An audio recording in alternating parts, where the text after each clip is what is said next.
എന്താ സർ, എനിക്കൊരു കാര്യം പറയാനുണ്ടായിരുന്നു. എന്ത് കാര്യം? സർ, മെറ്റ് ലൈഫിന്റെ ഒരു പോളിസി എടുക്കണം. താല്പര്യമില്ല സർ. അത് പറഞ്ഞല്ലോ, താല്പര്യമില്ലെന്ന്.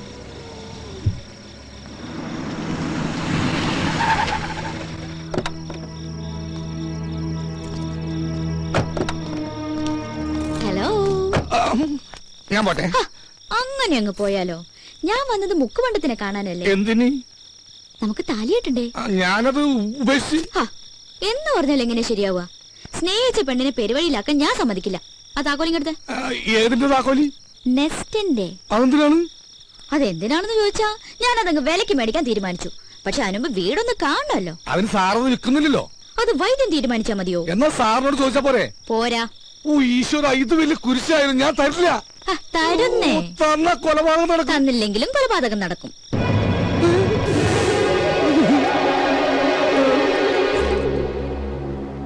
ഹലോ, ഇതെന്താ? താക്കോൽ. നെസ്റ്റിന്റെ താക്കോൽ. ഇതെവിടുന്ന് സംഘടിപ്പിച്ചു? സംഘടിപ്പിച്ച കഥയൊക്കെ പോകുന്ന വഴിക്ക് പറയാം. പിന്നെ അത് പകലെപ്പോഴെങ്കിലും പോവാം. പകല് പോയി ആരെങ്കിലും കാണില്ലേ? രാത്രി പോയാൽ ആരെങ്കിലും കാണും.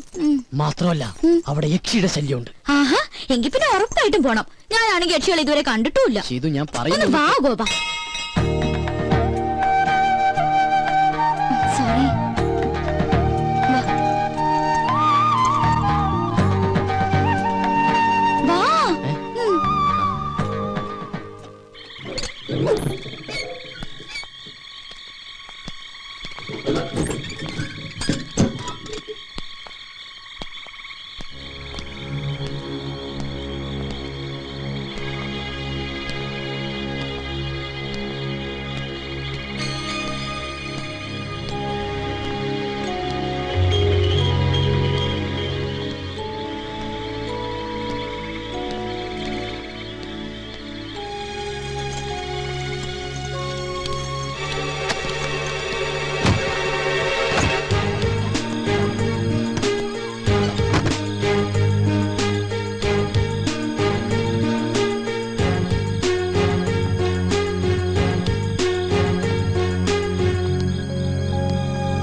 ഇങ്ങോട്ടൊന്ന് അടിച്ചേ.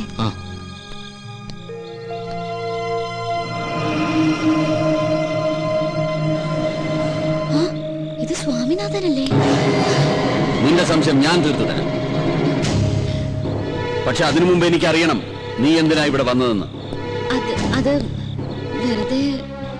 വെറുതെ കയറി ഇറങ്ങാൻ ഇതെന്താ സത്രമാണോ? നിനക്കെന്തറിയാം എന്നെ കുറിച്ച്? ഞാൻ നിന്നെ ഒബ്സർവ് ചെയ്യാൻ തുടങ്ങിയിട്ട് 2 ദിവസമേ ആയുള്ളൂ. പക്ഷേ എന്റെ കണക്ക് കൂട്ടലുകൾ വളരെ ആക്യുറേറ്റ് ആയിരുന്നു. അതുകൊണ്ടാണ് എനിക്കിപ്പോ കൃത്യമായി ഇവിടെ എത്താൻ പറ്റിയത്. അങ്കിളെ, ഞങ്ങൾ വെറുതെ തമാശക്ക്. ഗോപാ, നീ കണ്ടിട്ടുള്ള ലോകമല്ല ഞാൻ കണ്ടിട്ടുള്ളത്. നീ വെറും പാവം, നിനക്കൊന്നും അറിയില്ല. പക്ഷേ നിന്നെ കരുവാക്കിക്കൊണ്ട് ഇവൾക്കെന്തോ നേടാനുണ്ട്. ഇനി ഒന്നും ഒളിക്കാൻ നോക്കണ്ട. പറ, നിന്നെ ആരിങ്ങോട്ട് അയച്ചു? നീ എന്തിനിവിടെ വന്നു? എനിക്ക് ഉത്തരം കിട്ടണം. കിട്ടിയേ പറ്റൂ. അങ്കിളെ, ഞങ്ങൾ വെറുതെ. മിണ്ടരുത്. ചോദ്യം ഇവളോടാണ്. പറയണം. പറയാൻ.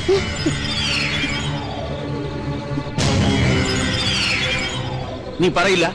വേണ്ട, പറയണ്ട. ചോദിക്കേണ്ടവരെ കൊണ്ട് ചോദിപ്പിച്ചാലേ പറയൂ എന്നാണെങ്കിൽ അങ്ങനെയാണ്.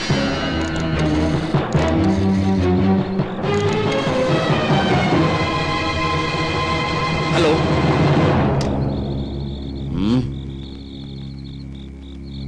ഞാൻ പറയാം.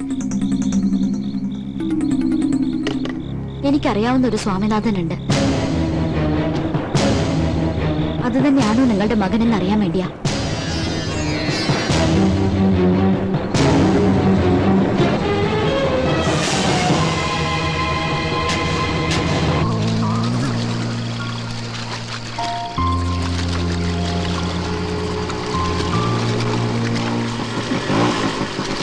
നമ്മളെന്തിനാ ഇങ്ങോട്ട് വന്നേ? സ്വാമിനാഥൻ അവിടെ. അതെങ്ങനെ എനിക്കറിയാം? അപ്പൊ പിന്നെ അവിടെ വെച്ച് പറഞ്ഞതാ. ഓ, അത് ഗോപം പറഞ്ഞിട്ടുള്ള അറിവല്ലേ എനിക്കുള്ളൂ. അത് വെച്ച് അങ്ങനെ ഒരു നാടകം കളിച്ചില്ലായിരുന്നെങ്കിൽ അയ്യരിപ്പൊ നമ്മളെ 2 പേരെ ലോക്കപ്പിലാക്കിയേനെ. ഈ തലയ്ക്കകത്തൊന്നുമില്ല. ഇപ്പൊ എനിക്ക് മനസ്സിലായി. ഇല്ല, എന്റെ തലയ്ക്കകത്തൊന്നുമില്ലല്ലോ. അതുകൊണ്ടാണല്ലോ ഞാൻ ഈ പണിക്ക് ഇറങ്ങിയത്. അതെ, ആ പെട്ടിങ് കിടക്കൊക്കെ റെഡിയാക്കി വെച്ചോ. അയ്യരിന് വെറുതെ ഇരിക്കുന്നു എനിക്ക് തോന്നണല്ല. ദൈവമേ, ഇനി എന്തൊക്കെ കുരിശ് കാണേണ്ടി വരുമോ എന്തോ. കേറി കേറി.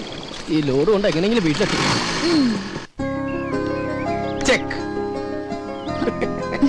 ഒരുപാട് നേരം ആലോചിച്ചിട്ട് ഒരു കാര്യമില്ല. ചെസ് എന്ന് പറഞ്ഞാല് രാജരക്തം ശരീരത്തിൽ ഓടുന്നവർക്കേ ഇത് കളിക്കാൻ പറ്റുള്ളൂ. എന്റെ അങ്കിളെ ഒന്ന് സമാധാനമായിരിക്കും, ഞാനൊന്ന് ആലോചിച്ചോട്ടെ. ഒരു മാസം ഇരുന്ന് ആലോചിച്ചാ ബുദ്ധിമുട്ടാവും. ചെക്ക്. എന്റെ മന്ത്രിനെ വെട്ടിയാ? എങ്ങനെ വെട്ടി? ഒന്ന് കാണിച്ചേ. ദാ, ഈ കുതിരയെ കൊണ്ട് എങ്ങനെ വെട്ടി?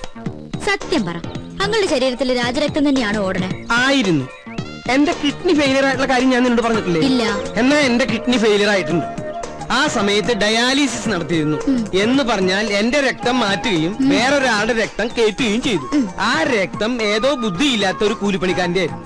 ഞാനും വിചാരിച്ചു എങ്ങനെയാ ഈ കുട്ടി എന്റെ മന്ത്രിയെ വെട്ടിയെന്ന്. എന്തിനാ അങ്കിളെ വെറുതെ പുളു അടിക്കുന്നേ? കൊറേ നാളായി ഞാൻ പറയുന്നു വിചാരിക്കണേ. ഗോവന്റെ അടുത്ത് എടുക്കണ കളി എന്റെ അടുത്ത് വേണ്ടാട്ടാ. അത്യാവശ്യം അങ്ങോട്ട് പറയുന്നത് സമ്മതിക്കാൻ തയ്യാറുണ്ടെങ്കിൽ മാത്രം ഇവിടെ താമസിച്ചാ മതി. വൈദ്യനാഥന. എന്താ വൈദ്യനാഥ? അളിയൻ വരാൻ പറഞ്ഞു. എന്നോടോ? അല്ല, എന്നെ അങ്കിൾ. ആ സരോജം വന്നൂലോ. എന്താ സരോജം? മാഡം വിളിക്കുന്നു. ഹൈ, എന്തിനപ്പൊ രണ്ടുപേരും വിളിക്കണേ? എന്താ കാര്യം? അല്ല, സ്വാമിനാഥനെ കുറിച്ച് എന്തോ അറിയാന്ന് പറഞ്ഞു. അതെങ്ങനെ അവിടെ അറിഞ്ഞു? എനിക്കിപ്പോ അത്യാവശ്യം ഒന്ന് പുറത്തു പോകേണ്ട കാര്യമുണ്ട്. എപ്പോഴാ കാണാൻ പറ്റുമെന്ന് രണ്ടുപേരും ഞാൻ അറിയിക്കാം. ഓ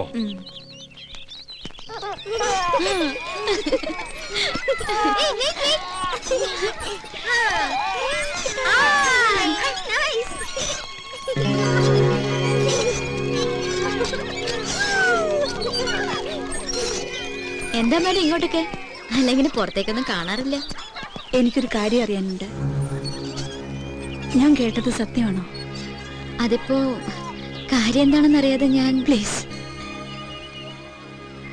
കുട്ടി അറിയുന്ന സ്വാമിനാഥൻ എന്റെ മകനാണെങ്കിൽ എനിക്ക് അവനെ കുറിച്ച് അറിയണം.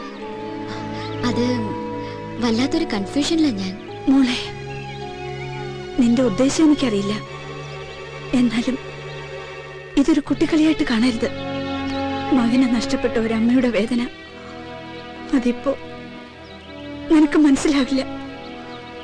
പറയ്, എന്റെ മോൻ എവിടെയാ? ഐ എം സോറി, ഞാൻ പറഞ്ഞില്ലേ എനിക്കിപ്പോ കുറച്ച് തിരക്കുണ്ട്. പിന്നെ കാണാം.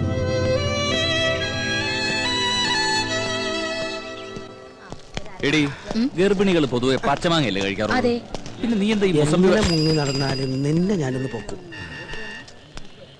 ഇത് വെച്ചാ പെട്ടെന്ന് ആളെ തിരിച്ചറിയാതിരിക്കാൻ സഹായിക്കും. കഴിഞ്ഞ തവണ നീ എന്നെ പഞ്ചാര വർത്താനത്തിൽ വീഴ്ത്തി. ഇനി നിന്നെ എന്റെ കയ്യിൽ കിട്ടിയാ ഞാൻ ശരിക്കൊന്ന് പെരുമാറുന്നുണ്ട്. എന്നിട്ട് നിനക്ക് തരാൻ ഉദ്ദേശമില്ലെങ്കിൽ നിനക്ക് ഞാൻ വയറ് നിറച്ചു തരും.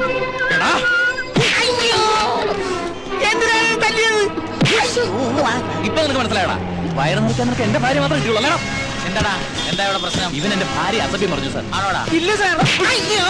പറയടാ. ഇല്ല സാർ.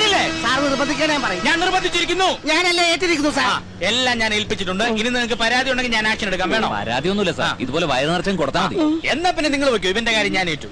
അന്നേ ഡോക്ടർ പറഞ്ഞതാ എനിക്ക് കുട്ടികൾ ഉണ്ടാവില്ലെന്ന്. അങ്ങോട്ട് നടക്കടി. അടുത്തോട്ട് സാറേ, ഞാൻ വികലാംഗൻ. എനിക്ക് 4 ഭാര്യ, അല്ല ഒരു ഭാര്യ 4 കുട്ടികളുള്ളതാ. വികലാംഗനായിട്ട് നിനക്ക് 4 ഭാര്യമാര് 4 മക്കളൊക്കെ ഉണ്ടല്ലേ? നീ വികലാംഗനായതുകൊണ്ടും അവർക്ക് പരാതിയൊന്നും ഇല്ലാത്തതുകൊണ്ടും നിന്നെ ഞാൻ വെറുതെ വിട്ടിരിക്കുക. ഇനി മേലാൽ ഈ ഏരിയ കണ്ടുപോരുത് കേട്ടോ. വിട്ടോ വിട്ടോ, കേറൂ. കുറെ എണ്ണം വയറും പിറിപ്പിച്ചിറങ്ങി മനുഷ്യന് പണിയുണ്ടാക്കാൻ.